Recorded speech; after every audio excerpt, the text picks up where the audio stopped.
ಸಾಗರ helpline register ಇವರಿಂದ ಉಚಿತ ambulance 80ನೇ ಸ್ವಾತಂತ್ರ್ಯ ದಿನಾಚರಣೆ ಅಂಗವಾಗಿ ಲೋಕಾರ್ಪಣೆಗೊಳಿಸಲಾಯಿತು. ಇದೇ ಸಂದರ್ಭದಲ್ಲಿ ಟೇಪ್ ಕಟ್ ಮಾಡುವ ಮೂಲಕ ಡಾಕ್ಟರ್ ಪ್ರತಿಭಾ ತಹಸೀಲ್ದಾರ್ ಅವರು ಚಾಲನೆ ನೀಡಿದರು.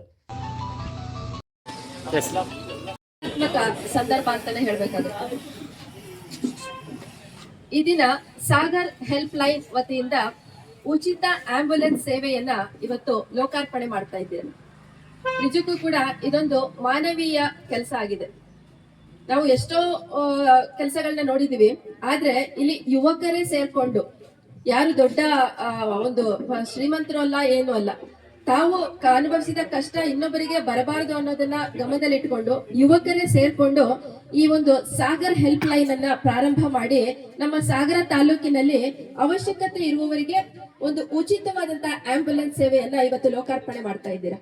ನಿಜಕ್ಕೂ ಕೂಡ ಯುವಕರು ಮನಸ್ಸು ಮಾಡಿದ್ರೆ, ಒಂದು ಇಚ್ಛಾಶಕ್ತಿಯನ್ನ ಹೊಂದಿದ್ರೆ ಎಂತಹ ಕೆಲಸವನ್ನ ಕೂಡ ಮಾಡಬಹುದು ಅನ್ನೋದನ್ನ ಇವತ್ತು ಸಾಗರ್ ಹೆಲ್ಪ್ ಲೈನ್ ತಂಡ ಇವತ್ತು ನಮಗೆ ತೋರಿಸ್ಕೊಟ್ಟಿದೆ. ಯಾಕಂತ ಹೇಳಿದ್ರೆ ಇಂಥದ್ದೊಂದು ಮಾನವೀಯ ಕಾರ್ಯಗಳು ಬಹಳ ವಿರಳ. ಕೆಲವರು ಹಣ ಕೊಡ್ಬೋದು ಅಥವಾ ಏನೋ ತಮ್ಮ ಹತ್ರ ಇದ್ದದನ್ನು ಕೊಡ್ಬೋದು, ಆದ್ರೆ ಒಂದು ಜೀವವನ್ನ ಉಳಿಸುವಂತಹ ನಿಟ್ಟಿನಲ್ಲಿ ಸಾಗರ್ ಹೆಲ್ಪ್ ಲೈನ್ ಅವರು ಇವತ್ತು ಒಂದು ಉಚಿತ ಆಂಬ್ಯುಲೆನ್ಸ್ ನ ಕೊಡ್ತಾ ಇದ್ದಾರೆ. ನಾನು ಕೂಡ ಎಷ್ಟೋ ಸತಿ ನಾನು ಗಮನಿಸಿದ್ದೀನಿ, ಇವತ್ತು ಮಾನವೀಯತೆನ ಮರೆ ಆಗ್ತಾ ಇದೆ. ಅಂತಹದೊಂದು ಮಾನವೀಯತೆಯನ್ನ ಉಳಿಸುವ ನಿಟ್ಟಿನಲ್ಲಿ ಇವತ್ತು ಸರ್ವ ಧರ್ಮಗಳ ಯುವಕರು ಸೇರ್ಕೊಂಡು ಇಂಥದ್ದೊಂದು ಅದ್ಭುತವಾದಂತಹ ಕಾರ್ಯಕ್ಕೆ ಕೈ ಹಾಕಿದ್ದೀರ. ಇಂಥದ್ದೊಂದು ಕಾರ್ಯ ಇವತ್ತು ಒಂದು ವಾಹನ ಇದೆ ನಿಮ್ದು, ಇನ್ನು ತುಂಬಾ ಎತ್ತರಕ್ಕೆ ಬೆಳಿಬೇಕು. ಇದು ಒಂದು ಸಂಘಟನೆ ಅನ್ನೋದು, ಇವ್ರು ಏನು ನಮ್ಮ ಗಲ್ಲಿಯ ಹುಡುಗರು ಸೇರ್ಕೊಂಡು ಇಂಥದ್ದು ಅದ್ಭುತವಾದಂತಹ ಕೆಲಸನ ಮಾಡ್ತಾ ಇದ್ದೀರಾ. ಈ ಒಂದು ಸಂದರ್ಭ ಅನ್ನೋದು ನಿಜಕ್ಕೂ ಭಾವನಾತ್ಮಕವಾಗಿದೆ.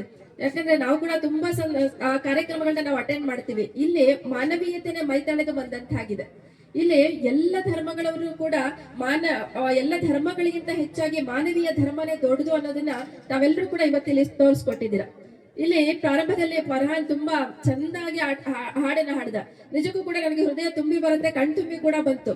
ಆ ಒಂದು ಮಹಾನ್ ತಾಯಿಗೆ ಏನ್ ತರಬೇತಿಗೊಳಿಸಿದ್ದೀರಮ್ಮ, ನಿಮಗೆ ಅಲ್ಲ ಒಳ್ಳೇದು ಮಾಡ್ಲಿ, ದೇವ್ರು ನಿಮ್ಗೆ ಒಳ್ಳೇದನ್ನ ಮಾಡ್ಲಿ. ಆ ಒಂದು ಮಗುವಿಗೆ ನಮ್ಮ ತಾಲೂಕು ಆಡಳಿತದಿಂದ ಏನೆಲ್ಲ ಒಂದು ಕಾನೂನು ಪರಿಮಿತಿಯಲ್ಲಿ ಕೊಡ್ಲಿಕ್ಕೆ ಅವಕಾಶ ಇದೆ, ಅಂಗವಿಕಲ ವೇತನ ಮತ್ತೆ ಬೇರೆ ಸೌಲಭ್ಯಗಳಿರುತ್ತಮ್ಮ, ದಯವಿಟ್ಟು ನಮ್ಮ ಒಂದು ಕಚೇರಿಗೆ ಬಂದು ನೋಡಿ.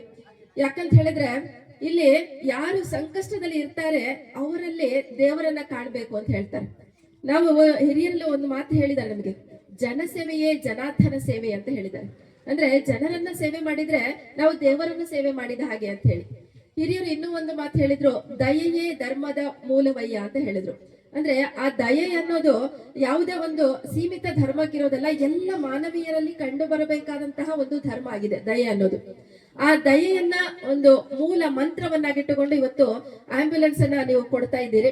ಇದು ತುಂಬಾ ಎತ್ತರಕ್ಕೆ ಬೆಳಿಬೇಕು. ಇವತ್ತು ಸಣ್ಣದಾಗಿ ಶುರು ಮಾಡಿದಿರಿ, ಒಂದು ಸಣ್ಣ ವಾಹನ ಇವತ್ತು ಶುರು ಮಾಡ್ಕೊಂಡಿದ್ದೀರಿ. ಆದ್ರೆ ಯಾವುದು ಕೂಡ ಸಣ್ಣದಲ್ಲ. ಹನಿ ಹನಿ ಗೂಡಿದರೆ ಹಳ್ಳ, ತೆನೆ ತೆನೆ ಗೂಡಿದರೆ ಬಳ್ಳ ಅನ್ನೋದು ನಮ್ಗೆ ಇವತ್ತು ವೇದ್ಯವಾಗ್ತಾ ಇದೆ. ಒಂದು ಇಚ್ಛಾಶಕ್ತಿಯಿಂದ ಸ್ಥಾಪನೆ ಮಾಡಿದಂತಹ ಒಂದು ಸಂಸ್ಥೆ ತುಂಬಾ ಎತ್ತರಕ್ಕೆ ಬೆಳೀತದೆ. ಇಲ್ಲಿ ನಾನು ನೋಡ್ತಾ ಇದ್ದೇನೆ, ತುಂಬಾ ಒಂದು ಆರ್ಗನೈಸ್ ಆಗಿ ಕಾರ್ಯಕ್ರಮನ ರೂಪಿಸ್ತಾ ಇದ್ದೀರಾ. ಅವರು ನಿರೂಪಣೆ ಮಾಡುವವರು ಇರ್ಬೋದು ಅಥವಾ ಒಂದು ಕಾರ್ಯಕ್ರಮದ ಅರೇಂಜ್ಮೆಂಟ್ ಇರ್ಬೋದು, ಇಲ್ಲೇನೆ ನಿಮ್ಮ ಶಿಸ್ತು ಗೊತ್ತಾಗ್ತಾ ಇದೆ. ಇಲ್ಲಿ ನಿಮ್ಮ ಕಾರ್ಯ ವೈಖರಿಯನ್ನು ಕೂಡ ನಾವು ಅಂದಾಜು ಮಾಡಬಹುದಾಗಿದೆ. ನೀವು ಎಷ್ಟು ಬೇಗ ನೀವು ತುರ್ತಾಗಿ ಅವರಿಗೆ ನೀವು ಸ್ಪಂದಿಸ್ತೀರಿ, ಹಾಗೆ ಅಲ್ಲಿ ನಿಮ್ಮ ಒಂದು ಎಷ್ಟು ಡಿಸಿಪ್ಲಿನ್ ಇದೆ ಅನ್ನೋದು ನಿಮ್ಮ ಈ ಒಂದು ಕಾರ್ಯಕ್ರಮದಲ್ಲಿ ನಮಗೆ ಗೊತ್ತಾಗ್ತಾ ಇದೆ. ಮೊನ್ನೆ ನಂಗೆ ಈ ಕಾರ್ಯಕ್ರಮಕ್ಕೆ ಆಹ್ವಾನ ಬಂದಾಗ ಏನೋ ಕೆಲವರು ಎಲ್ಲ ಒಂದು ಬೀದಿಯಲ್ಲಿ ನಿಲ್ಸಿ ಇದೊಂದು ಮಾಡಿಬಿಡ್ತಾರ ಅಂತ ಅಂದ್ಕೊಂಡಿದ್ದು, ಆದ್ರೆ ಇಲ್ಲಿ ನಿಜವಾಗಿ ಎಷ್ಟು ಆರ್ಗನೈಸ್ಡ್ ಆಗಿ ಒಂದು ಕಾರ್ಯಕ್ರಮವನ್ನು ಮಾಡಿದ್ದೀರಿ, ಮತ್ತೆ ನಿಜವಾಗಿ ಎಷ್ಟು ಕಳಕಳಿ ಇದೆ ಅಂತ ಹೇಳಿದ್ರೆ ನಿಮ್ಗೆ ಸೇವೆಯನ್ನ ಕೊಡ್ಬೇಕು ಅಂತ ಹೇಳಿ ತುಂಬಾ ಸಂತೋಷ ಆಗುತ್ತೆ. ಇಲ್ಲಿ ನನಗೆ ಆರ್ಗನೈಸರ್ಸ್ ನನಗೆ ಭೇಟಿಯಾದಾಗ ಹೇಳ್ತಿದ್ರು, ನಾವು ಕೊರೋನಾ ಸಮಯದಲ್ಲಿ ಒಂದು ಸಣ್ಣದಾಗಿ ಒಂದು ಸೇವೆ ಅಂತ ಶುರು ಮಾಡಿದ್ವಿ. ಆ ಲಾಕ್ಡೌನ್ ಸಮಯದಲ್ಲಿ ನಮ್ಮವರೇ ಒಂದು ದಫನ್ ಮಾಡ್ಲಿಕ್ಕೆ ಕೂಡ ಮುಂದೆ ಬರ್ತಾ ಇರ್ಲಿಲ್ಲ. ಅಂತಹ ಸಂದರ್ಭದಲ್ಲಿ ಈ ಯುವಕರೇ ಸೇರ್ಕೊಂಡು ಅನಾಥ ಶವಗಳಿಗೆ ಸಂಸ್ಕಾರವನ್ನ ಮಾಡ್ತಾರೆ, ಧರ್ಮಗಳನ್ನ ಬದಿಗೆಟ್ಟು ಆ ಒಂದು ಅನಾಥ ಶವಕ್ಕೆ ಒಂದು ಮುಕ್ತಿಯನ್ನ ಕಾಣಿಸ್ತಾರೆ. ನಿಜಕ್ಕೂ ಅದಕ್ಕಿಂತ ದೊಡ್ಡ ಮಾನವೀಯ ಕಾರ್ಯ ಇನ್ನೇನಿದೆ ಹೇಳಿ.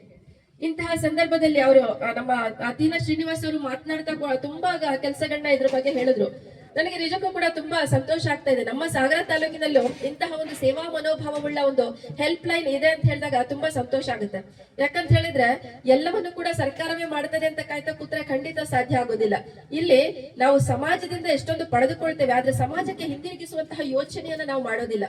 ಅಂತಹದ್ರಲ್ಲಿ ಈ ಯುವಕರು ಸೇರಿದುಕೊಂಡು ಧರ್ಮಾತೀತವಾಗಿ ಒಂದು ಉಚಿತ ಆಂಬ್ಯುಲೆನ್ಸ್ ಸೇವೆಯನ್ನ ನೀವು ಮಾಡ್ತಾ ಇದ್ದೀರಿ ಇವತ್ತು. ಇದು ನಿಜವಾಗಿ ನಾನು ಏನಪ್ಪ ಹಾರೈಸ್ತೀನಿ ಅಂದ್ರೆ ಇದರ ಬಳಕೆ ಕಡಿಮೆ ಆಗ್ಲಿ ಅಂತ ಹಾರೈಸ್ತೀನಿ. ಅಂದ್ರೆ ಎಲ್ಲರೂ ಜನ ಚೆನ್ನಾಗಿರ್ಬೇಕು. ಯಾಕಂತ ಹೇಳಿದ್ರೆ ಇದರ ಅವಶ್ಯಕತೆ ಬಿತ್ತು ಅಂತ ಹೇಳಿದ್ರೆ ಅರ್ಥ ಏನು, ಯಾರಿಗೂ ಕಷ್ಟ ಬಂದಿದೆ, ಸಂಕಷ್ಟದಲ್ಲಿ ಇದ್ದಾರೆ ಅಂತ ಹೇಳಿ. ಆದ್ರೂ ಕೂಡ ನಮ್ಮ ಬದುಕು ಅಂತ ಹೇಳೋದು ನೀರ ಮೇಲಿನ ಗುಳ್ಳೆ ಇದ್ದ ಹಾಗೆ, ಯಾವಾಗ ಏನ್ ಕಷ್ಟ ಬರುತ್ತೆ ಅಂತ ಗೊತ್ತಿಲ್ಲ. ಅದರಲ್ಲಿ ಕೂಡ ಇಂದಿನ ಒಂದು ಜಮಾನದಲ್ಲಿ ಹೆಲ್ಪ್ ಅನ್ನೋದು, ವೈದ್ಯಕೀಯ ಸಹಾಯ ಅನ್ನೋದು ಬಹಳ ದುಬಾರಿ ಆಗ್ತಾ ಇದೆ. ನಮ್ಮ ಸರ್ಕಾರಿ ಆಸ್ಪತ್ರೆಗಳಲ್ಲಿ ನಾವು ಉಚಿತವಾಗಿ ಚಿಕಿತ್ಸೆಯನ್ನು ಕೊಟ್ಟರು ಸಹ ಕೆಲವೊಂದು ಚಿಕಿತ್ಸೆಗಳು ದುಬಾರಿ ಆಗ್ತಾ ಇದೆ. ಅಂತಹ ಸಂದರ್ಭದಲ್ಲಿ ನೀವು ಆಂಬ್ಯುಲೆನ್ಸ್ ಅನ್ನ ಉಚಿತವಾಗಿ ಕೊಡ್ತಾ ಇದ್ದೀರಿ ಅಂತ ಹೇಳಿದಾಗ ನಿಜಕ್ಕೂ ಗ್ರೇಟ್ ಅನಿಸ್ತಾ ಇದೆ. ಜೊತೆಗೆ ಇದರದ್ದು ಒಂದು ಪ್ರಚಾರ ಹೆಚ್ಚು ಆಗ್ಬೇಕು. ಅಂದ್ರೆ ಇದರದ್ದು ಫೋನ್ ನಂಬರ್ಗಳು ನಮ್ಗೆ ಎನಿ ಟೈಮ್ ಅವೈಲಬಲ್ ಇರ್ಬೇಕು. ನೀವು ಹಾಕೊಂಡಿದ್ರೆ 24/7 ವಿ ಆರ್ ಅವೈಲಬಲ್ ಅಂತ, ಅದು ನಿಜವಾಗಿ ಆಗಬೇಕು. ಯಾಕಂತ ಹೇಳಿದ್ರೆ ಮನುಷ್ಯರ ಜೀವನ ಯಾವಾಗ ಏನು ಅಂತ ಹೇಳಿಕ್ ಆಗುದಿಲ್ಲ. ಈಗ ಹಿರಿಯರು ಮಾತನಾಡ್ತಾ ಕೂಡ ಹೇಳಿದ್ರು, ಆ ಒಂದು ಗೋಲ್ಡನ್ ಅವರ್ ಅಲ್ಲಿ ಸಹಾಯ ಸಿಗದೆ ಅಥವಾ ಆಸ್ಪತ್ರೆಗೆ ತಲುಪಲಿಕ್ಕೆ ಸಾಧ್ಯವಾಗದೆ ಎಷ್ಟೋ ಜೀವಗಳು ಹೋದದ್ದುಂಟು ಅಂತ. ಅಂತಹ ಸಂದರ್ಭಗಳು ನಮ್ಮ ಸಾಗರ ತಾಲೂಕಿನಲ್ಲಿ ಖಂಡಿತ ಆಗೋದು ಬೇಡ. ಇಂತಹದ್ದೊಂದು ಮಾನವೀಯ ಸೇವೆಯನ್ನು ನೀವು ಮಾಡ್ತಾ ಇದ್ದೀರಲ್ಲ, ಅದರಿಂದ ಹಲವು ಜೀವಗಳು ಉಳಿಯಲಿ, ಹಲವು ಆರೋಗ್ಯಗಳು ಇನ್ನಷ್ಟು ಮೇಲ್ಮಟ್ಟಕ್ಕೆ ಬರಲಿ ಅಂತ ನಾನು ಹಾರೈಸ್ತೀನಿ. ನಿಜವಾಗ್ಲೂ ಆ ಒಂದು ಲೋಗೋನ ನೋಡಿದ್ರೆ ಚೆನ್ನಾಗಿದೆ. ಅದು ಹಾರ್ಟ್ ನಲ್ಲಿ ಹೃದಯವನ್ನ ಬೆಸಿತಾ ಇರುವಂತಹ ಒಂದು ರೀತಿಯಲ್ಲಿ ಆ ಒಂದು ಲಾಂಛನನ ಸಿದ್ಧಪಡಿಸಿದೀರಾ.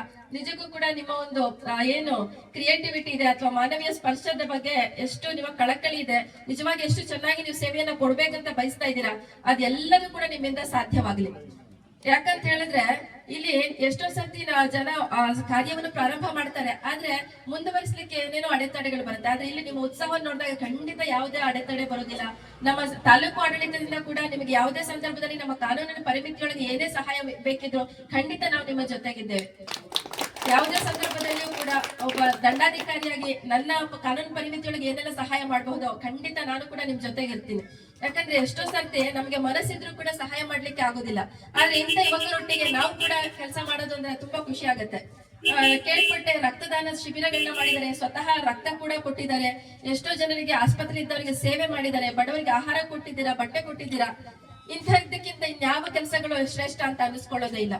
ನಾವ್ ಎಷ್ಟೇ ಶ್ರೀಮಂತರಾಗಿರ್ಬೋದು, ಇಲ್ಲಿ ಗುರುಗಳು ಮಾತನಾಡ್ತಾ ಹೇಳಿದ್ರು, ನೀವು ಈ ಭೂಮಿಯನ್ನ ಬಿಟ್ಟು ಹೋಗುವಾಗ ನಿಮ್ಮದೊಂದು ನಿಜವಾದ ಒಂದು ಗುರುತನ್ನ ಬಿಟ್ಟು ಹೋಗ್ತೀರಿ ಅಂತ ಹೇಳಿದ್ರೆ ಅದು ಮಾನವೀಯ ಗುರುತು ಮಾತ್ರ. ಆ ಮಾನವೀಯತೆ ನೆಲೆಯಲ್ಲಿ ನೀವೇನ್ ಕೆಲಸಗಳು ಮಾಡಿರ್ತೀರಿ ಅದು ಮಾತ್ರವೇ ಇಲ್ಲಿ ಉಳ್ಕೊಳ್ಳುವಂಥದ್ದು. ಈ ಮದರ್ ತೆರೇಸಾ ಅವ್ರನ್ನ ನೆನ್ಪು ಮಾಡ್ಕೊಳ್ಳಿ ಅಥವಾ ಮಹಾತ್ಮ ಗಾಂಧೀಜಿ ಅವ್ರನ್ನ ನೆನ್ಪು ಮಾಡ್ಕೊಳ್ಳಿ, ಎಲ್ಲರೂ ಕೂಡ ಜನಸೇವೆಯ ಜನಾರ್ದನ ಸೇವೆ ಅಂತ ಹೇಳಿ ಬದುಕಿದಂತಹವರು. ಅಂತಹವರ ಮಟ್ಟಕ್ಕೆ ನಾವು ಹೋಗ್ಲಿಕ್ಕೆ ಆಗದೆ ಇದ್ರು ನಮ್ಮ ಕೈಲಾದ ಮಟ್ಟಿಗೆ ನಾವು ಜನರನ್ನ ರೀಚ್ ಆಗ್ಲಿಕ್ಕೆ ಸಾಧ್ಯ ಆದ್ರೆ ಖಂಡಿತ ಅದಕ್ಕಿಂತ ಬೇರೊಂದು ಯಾವುದು ಸಾಧ್ಯ ಆಗೋದಿಲ್ಲ. ಸೊ ಒಟ್ಟಾರೆ ಇಂಥದ್ದೊಂದು ಅದ್ಭುತವಾದಂತಹ ಕಾರ್ಯಕ್ರಮ ಇದೆ. ಈ ಕಾರ್ಯಕ್ರಮ ಇನ್ನಷ್ಟು ಹೆಚ್ಚು ಹಬ್ಬಬೇಕು. ರಾಜ್ಯ ಮಟ್ಟದಲ್ಲಿ ನೀವು ಹೆಸರು ಮಾಡಬೇಕು, ನಿಮ್ಮ ಸಂಘಟನೆ ಇನ್ನಷ್ಟು ಹೆಚ್ಚಾಗಿ ಹಬ್ಬಲಿ. ಜೊತೆಗೆ ನೀವೆಲ್ಲರೂ ಕೂಡ ಮನಸ್ಸು ಒಂದು ಎಂತ ಕಾರ್ಯ ಅಂದ್ರೆ ಕೇವಲ ಹಣ ಇದ್ರೆ ಮಾತ್ರ ಆಗುವಂತ ಕಾರ್ಯ ಅಲ್ಲ, ಅಥವಾ ವಾಹನ ಇದ್ರೆ ಮಾತ್ರ ಆಗುವಂತಹ ಕಾರ್ಯ ಅಲ್ಲ. ಇದು ನಿಜವಾಗಿ ಮನಸ್ಸಿನಲ್ಲಿ ಅದೊಂದು ಮನಸ್ಸಲ್ಲಿ ಇಚ್ಛಾಶಕ್ತಿ ಬರಬೇಕು, ಹೃದಯ ಪೂರ್ವಕವಾಗಿ ನಾವು ಸೇವೆ ಮಾಡ್ಬೇಕಂತ ಬರ್ಬೇಕು. ಇಲ್ಲಿ ಎಲ್ಲ ಯುವಕರನ್ನ ನೋಡುವಾಗ ಅವರ ಮುಖದಲ್ಲಿರುವಂತಹ ಒಂದು ಶಾಂತ ಸ್ವಭಾವ, ಒಂದು ಶಾಂತ ಮುದ್ರೆಯನ್ನು ನೋಡುವಾಗ ಅನಿಸ್ತದೆ ಇವರೆಲ್ಲರೂ ಕೂಡ ಮಾನವೀಯ ಒಂದು ಸೇವೆಯನ್ನ ಮಾಡ್ಲಿಕ್ಕೆ ಇವತ್ತು ಇಂಥದ್ದೊಂದು ಮೊದಲ ಹೆಜ್ಜೆ ನೆಟ್ಟಿದ್ದಾರೆ. ಇದು ಖಂಡಿತ ಚಿಕ್ಕ ಹೆಜ್ಜೆಯಲ್ಲ, ಇದೊಂದು ದೊಡ್ಡ ಹೆಜ್ಜೆಯಾಗಿ ಬೆಳೀತದೆ. ನಮ್ಮ ಸಾಗರ ತಾಲೂಕಿನ ಜನತೆಗೆ ಇದರ ಸಂಪೂರ್ಣ ಉಪಯುಕ್ತತೆ ದೊರೆಯಲಿ. ನಾವು ಕೂಡ ನಿಮ್ಮ ಜೊತೆಗಿದ್ದೇವೆ ಅಂತ ಹೇಳ್ತಾ ನನಗೆ ಮಾತನಾಡ್ಲಿಕ್ಕೆ ಅವಕಾಶ ಮಾಡಿಕೊಟ್ಟಿದ್ದಕ್ಕೆ ಧನ್ಯವಾದ.